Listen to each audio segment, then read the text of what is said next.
Here's what we know at this very hour. 4 people have been confirmed dead. 159 unaccounted for. 127 have been accounted for.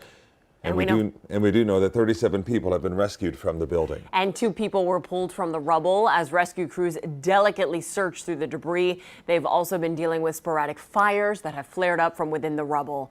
And tonight a memorial is growing with pictures of missing people. And more heavy machinery has been brought in to help crews move the heavy rubble. We have live team coverage tonight. Let's begin with our Roy Ramos with more. Roy. Calvin and Nicole, well, within the last hour, the wind has shifted in this area, so where we are standing, we are starting to be consumed by smoke. But make no mistake about it, this is nothing compared to what first responders are dealing with. Look at off in the distance, and you can see those firefighters are right in the middle of that, just carefully going through all that debris, trying to find survivors. With more than 24 hours that have passed and a search continuing for survivors believed to be trapped beneath the rubble, a sign of hope. I saw them looking over the rubble. I saw them hovering over the certain rubble. So if there is hope, if there are some noises, that's hope. A memorial with flowers and pictures of loved ones who have lost their lives and others still missing now grows just a block away from the collapse. What were they thinking in those 10 seconds that they had of life? They reach over to their husband, to their loved one, to their grandma, to their son, to their anything. Did they reach over? Did they say, I love you? Did they say, this is it?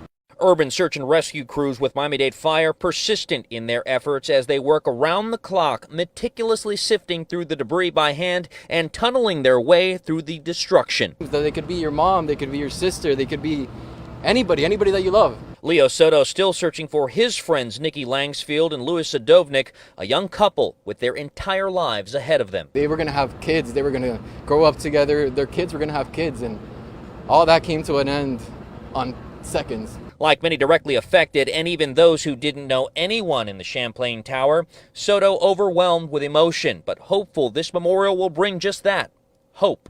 Hope that his friends and others will be found alive, but with each hour that passes, the death toll rises, and so does the number of people who loved ones still have yet to hear from. Those unaccounted for, now at 159 people. We currently have 4 task forces that are operating. Florida Task Force 1, which consists of Miami-Dade Fire Rescue frontline firefighters, as well as 3 other task force from within the state that are here. Neighbors and relatives watching as crews work through the rain and smoke, now fighting fires that sporadically ignite beneath the pile of concrete and twisted metal. These are the best first responders in the world. These are the ones that are sent to trouble spots. They've been to 9/11, they've been to Haiti, they've been wherever there is a disaster, and they are bringing that expertise to bear right here.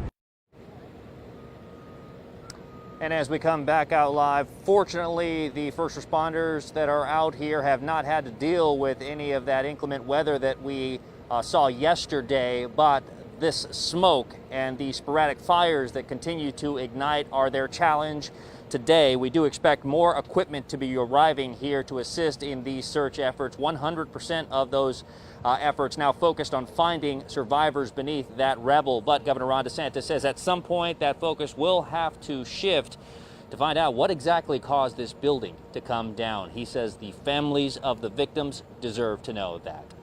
For now, here in Surfside, Roy Ramos, Local 10 News. So many people waiting for that answer. Thank you, Roy. Well, canines are among the search teams working around the clock to try to find survivors. And international help is also here. And Local 10's Janine Stanwood, she's live with those efforts. Janine.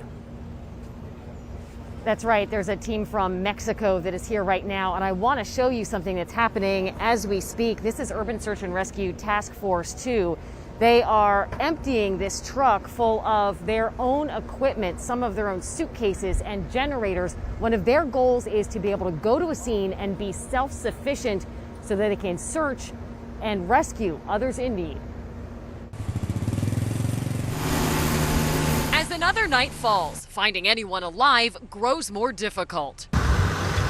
But the grueling, delicate, and dangerous work among rebar and crushed concrete continues. There's multiple heavy equipment, cranes that we're bringing in, different larger pieces of equipment to help remove the debris. This is a very strategic, methodical process. Members of the elite Urban Search and Rescue Task Force 2 activated on Thursday, joining the efforts on the ground today. So our role is to assist Miami-Dade Fire Rescue and Florida Task Force 1 in whatever operations they need. We're taking canine handlers, we're taking engineers, we're taking rescue specialists, we're taking heavy riggers, anything that we have to make safe rescues. They were briefed and medically cleared before being allowed to go on their mission. Canines have to be ready too. Their job is to help sniff out anyone who could still be alive. They continue to believe that there are people that they can reach, getting through the crevices, pushing through walls. What we're looking for is areas of voids, possible patient survivability.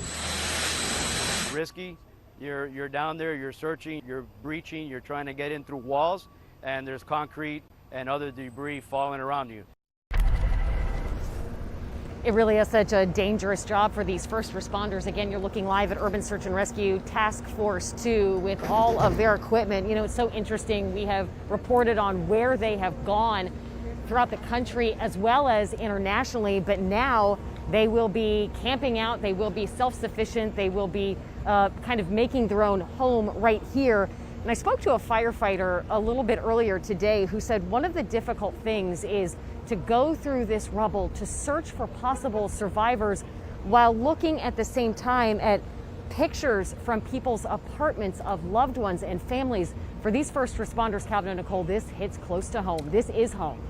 Takes an emotional toll on everyone. Thanks a lot, Janine. Well, time is passing by painstakingly slow for families anxiously awaiting news about their missing loved ones. And their frustration is also growing. Let's go to Local 10's Christian De La Rosa live now at the Reunification Center outside the Grand Beach Hotel. Christian. And tonight, this is where many families are in their rooms, hopefully trying to get some rest. Some people have also asked us about the law enforcement presence here.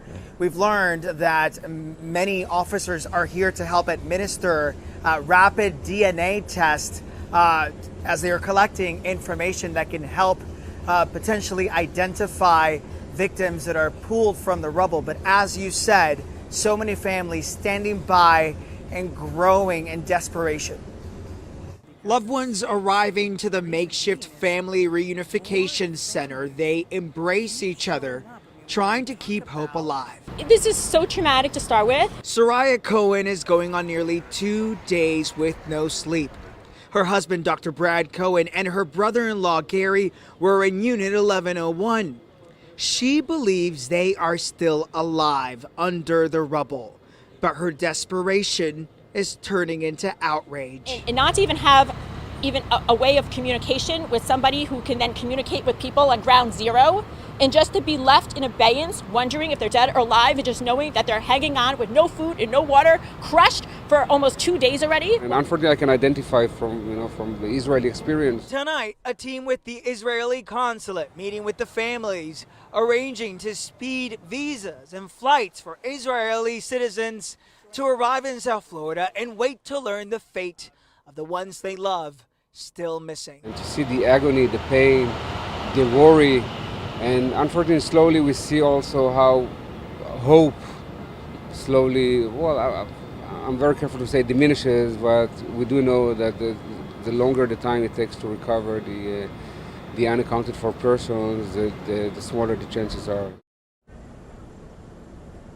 And again, so many people unaccounted for. We're also hearing from the office of Florida Senator Marco Rubio, also assisting so many families from overseas with their visas so they can get here as soon as possible. Many of them are still en route as we speak. Back to you.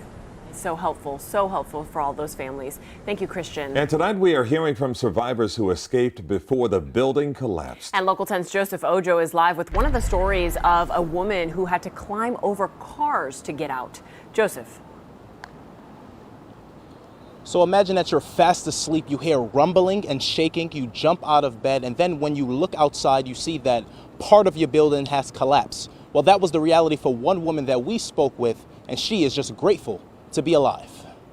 I mean, I was one of two, I think, that survived on my floor. As Sharon Schechter laid fast asleep, I started hearing noise that was a little unusual. Her condominium partially collapsed. It felt like the whole building was shaking. She looked outside to see what was wrong. I realized, I said, oh my God, where's the building? There's no building. Then quickly grabbed her dog and ran for safety. I mean, I literally walked out with nothing. Sharon tells me she and others tried running down the only available stairwell, but then they were faced with a ton of rubble. But there was no way. We're screaming, help, we're here, come get us, we're here, banging on the door. She tells me she had to climb through the rubble and on top of cars to get out. It was pitch black. It was like Titanic. You know, we're finding our way out until we get to some light. And when she got out, you know, it's like, Mike's in the building. Where's Mike? You know, I called him, I have his number. All she could think of was her neighbors who didn't make it out. I feel like I'm mourning every minute for someone in that building. Sharon operates a Medicare insurance business out of her apartment. She says the building collapsed so quickly that she wasn't able to grab her personal items like her passport and important documents for work. Although her livelihood is gone, she is grateful to be alive. I'm hoping that there's a reason why I survived, a bigger picture. And you heard that survivor saying, where is Mike, where is Mike? She is talking about Michael Altman. We also spoke with a woman yesterday who also knows Michael Altman. Both of the women we spoke with actually said that they have texted him, called him, and can't find him. And that is just many of the stories we have been hearing here in Surfside. Calvin and Nicole. And they're so incredible to hear that they were able to get out. Thank you, Joseph. Well, another family narrowly escaping tragedy. Albert Aguero says he and his family were awake in their condo on the 11th floor when the entire room started shaking shortly after 1 a.m. I looked to the left and our neighbor's apartment was cut in half. When we got to the stairwell, we opened the door and that's when it really hit, that we needed to really move because half the wall was missing in the stairwell. The Aguero family showing us this photo of just how close they were to that collapse. Incredible. Still to come, our comprehensive coverage of the condominium collapse in Surfside continues right